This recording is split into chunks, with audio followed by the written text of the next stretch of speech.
Igreja do Senhor, a graça e a paz, estudo de hoje sobre Provérbios capítulo 17, cujo tema é o que é melhor. Que o Senhor nos dê sabedoria e compreensão da sua palavra. Quero lembrar aos irmãos que todos esses áudios estão disponíveis nas plataformas da igreja, pelo YouTube, pela Amazon e pelo Spotify. Você pode ouvir esse e demais estudos e também pode compartilhar para abençoar a vida de pessoas que estão aí no seu convívio e que elas sejam também igualmente abençoadas como nós temos sido nesses estudos. Começando então o capítulo 17, no versículo 1, o que é melhor? Melhor é um pouco de pão seco em tranquilidade do que uma casa farta de carnes e problemas e contendas e brigas. É melhor ter uma refeição pobre, que é a comparação aqui feita, em um lar com harmonia, do que ter um banquete cheio de rixa e de problemas e de confusões. No versículo 2 já fala sobre como é ser um escravo prudente, lembrando que mesmo que Deus não aceitasse a escravidão, naquela época existia sim a escravidão de alguns povos em relação aos judeus. Portanto, em alguns versículos vamos ver aí sobre como tratar o escravo e como o escravo deveria agir. Nesse caso aqui, fala de como o escravo prudente domina sobre o filho que causa vergonha. O escravo fiel se destacará mais do que o filho indigno daquele senhor, do que aquele rei, do que aquele patrão que ele tinha. Então ele vai receber a herança. Isso mostra aqui que o filho deveria guardar e honrar a sua família em seu coração. Caso contrário, ele seria motivo de vergonha e o escravo poderia tomar parte entre os seus irmãos na herança. Então, podemos perceber que aqui o escravo, ele era tido sim como confiança, ele era tido sim como uma pessoa parte, vamos dizer assim, do rol familiar, e ele era tratado com respeito a ponto de que, se fosse considerado mais prudente do que um filho vergonhoso, poderia sim tomar parte na herança. O crisol prova a prata e o forno prova o ouro, mas os corações quem prova é o Senhor. O crisol é uma espécie de recipiente que vai ao fogo, usado para testar, para refinar metais preciosos. Isso demonstra que o cristão vai passar sim por momentos de provação, comparados aqui como fogo, como forno, que vai refinar o metal, como a prata e como o ouro. O fogo, ele tira as impurezas da prata e tira também as impurezas do ouro. Dessa forma, podemos perceber que as provações vão refinar os nossos pensamentos, vão refinar os nossos corações, retirando todas as impurezas. Podemos perceber também que essas provações advindas do Senhor são formas de que Ele nos trate, de que Ele tire de nós pecados, tire de nós raízes de amargura. Determinadas situações são enviadas da parte de Deus para que o nosso coração se torne mais quebrantado, para que o nosso pescoço não seja endurecido, mas se curve diante da presença do Senhor e se ajoelhe diante da sua soberania. O pecado chama pecado.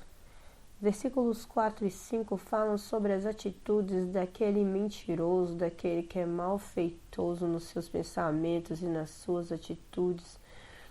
Eles são lábios mentirosos, são lábios iníquos, eles inclinam o ouvido, eles se agraciam na mentira. A graça que eles veem na vida é inclinar os seus ouvidos à mentira e produzir coisas malignas. Eles se riem dos pobres, eles insultam os pobres e com isso insultam a Deus, a quem o criou. A alegria deles está em fazer o mal, está na calamidade, está nas coisas ruins. Portanto, esse tipo de pessoa não vai ficar impune. Quando Deus vier julgar todo o coração humano, não vai passar desapercebido. Por mais que em muitas situações nos perguntemos, será que o mal vai permanecer? De forma alguma o mal irá prevalecer, porque o Senhor ele está atento a tudo e a todos, e no devido momento, no tempo correto, ele há de julgar bons e maus, ele há de trazer à tona tudo aquilo que permeou a mente de cada pessoa em particular, e ele vai trazer juízo a todos os malfeitores. Versículo 6 faz uma análise muito bonita da família, que a coroa dos velhos são seus netos e a glória dos filhos são os pais.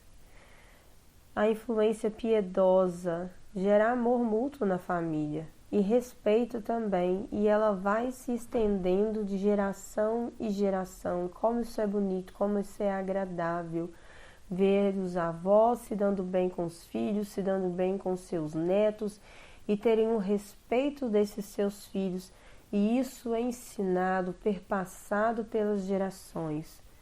Prosseguindo, já há uma reflexão de que ao insensato não existe nenhuma palavra excelente, e ao príncipe não deve existir lábios mentirosos. Também fala sobre o suborno. Ele é muito bonito a quem dá e parece ser muito interessante e proveitoso a quem o recebe. Mas esse tipo de suborno é um presente, que afeta de forma negativa tanto a administração da justiça quanto a vida da pessoa. Ele pode ser comparado como roubo, porque ele é usado pelos ricos para explorar os pobres. Então, esse tipo de situação, com certeza, vai estar sob o julgamento do Senhor.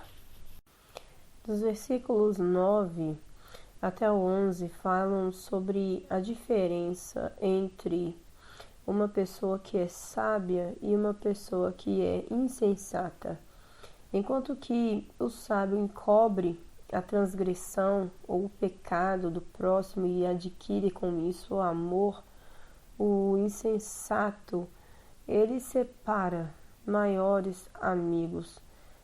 A repreensão nesse sábio, nesse prudente, vale muito mais do que 100 açoites, ou seja, 100 chicotadas numa pessoa que é insensata. Isso porque o rebelde só busca o mal. Por isso, a crueldade, ou seja, o mensageiro cruel, virá contra ele. Um oficial aqui pode ser comparado a um oficial que é impiedoso, vai ser enviado contra ele. Esses versículos nos ensinam a importância de ter um espírito dócil, a importância de ser submetido à vontade do Senhor e aceitar a repreensão que vem do Senhor, encobrir os pecados ao invés de trazer esses pecados à luz, andar com o espírito de retidão, para que não venhamos sofrer os danos ainda maiores que esse mundo pode causar, de ser colocado às mãos aí de um oficial impiedoso para trazer aí conserto, porque o coração foi insensato. As pessoas que se rebelam, então, elas recebem a justa retribuição, assim como esse mensageiro do rei, que esse oficial impiedoso, não tem misericórdia nenhuma desse tipo de pessoa. Já no versículo 12 traz para nós uma comparação ao reino animal. É melhor encontrar com uma ursa que teve seus filhos roubados do que com um insensato na sua insensatez. Que peso! É melhor uma ursa raivosa do que os tolos na sua presença. E olha que um urso é um animal muito complicado de se estar perto. Principalmente uma fêmea quando tem seus animais roubados. Mas a Bíblia aqui garante que é melhor estar perto de uma ursa nessas condições do que de um insensato que fica despejando a sua insensatez através das suas palavras. Aquele que paga bem com mal não vai ter da sua casa a distância desse mal. Salomão é que ele conhecia muito bem sobre esse provérbio, porque o seu pai prejudicou Urias. E por conta desse ato de Davi, muitas coisas ruins aconteceram na vida dessa família. Então, não dá nem para citar que são várias situações que foram advindas dessa questão de que Davi colocou Urias à frente de batalha para que esse fosse morto, porque Davi se deitou com uma mulher casada e, ao invés de reconhecer o seu erro, preferiu matar o marido dessa mulher. Várias consequências aconteceram por conta desse tipo de atitude. Quem paga o bem com o mal, vai ter o mal aí rondando a sua vida e a sua família. As brigas e as rixas são comparadas no versículo 14 como uma represa. Começam com um gotejar e depois elas vão se abrindo como um desastre mesmo. É como um pingo atrás de um pingo e depois vai se rompendo, vai criando rachaduras até se tornar uma represa. Esse é o processo. Portanto, o justo ele precisa ficar longe desse tipo de situação, porque a menor rachadura pode liberar uma enorme corrente de água de força incontrolável. Isso é comparado às contendas. Começa bem pequenininho e pode ir aumentando de forma que depois é complicadíssimo para poder reverter. O versículo 15 traz uma reflexão sobre o juiz injusto, que é controlado pelo seu orgulho, pelo seu preconceito, pelos subornos e pelas suas paixões. Ele justifica o que justifica o perverso, né? Ele condena o justo, e isso é abominável ao Senhor. O muito dinheiro que o insensato tem não é de valor nenhum, porque esse dinheiro não é tratado com sabedoria. Mesmo essas riquezas, elas não podem ser comparadas à sabedoria que vem do Senhor para aqueles que não a amam. Quem não ama a sabedoria, não adianta ter a maior quantia, a maior renda possível, porque nenhuma renda é comparada à sabedoria que vem do Senhor. E mesmo que se tenha uma enorme quantia em dinheiro, não tendo sabedoria para administrar isso, vai ser vento, vai ser jogado ao vento, então não vai fazer nenhuma diferença, porque não vai cumprir o seu propósito. Salomão fala sobre a verdadeira amizade no versículo 17. Ele fala sobre a diferença entre amigo e irmão. O amigo verdadeiro é fonte de amor constante, enquanto que o irmão não pode ser, às vezes, tão íntimo, mas alguém que se aproxima para ajudar nas horas difíceis, esse é muito válido.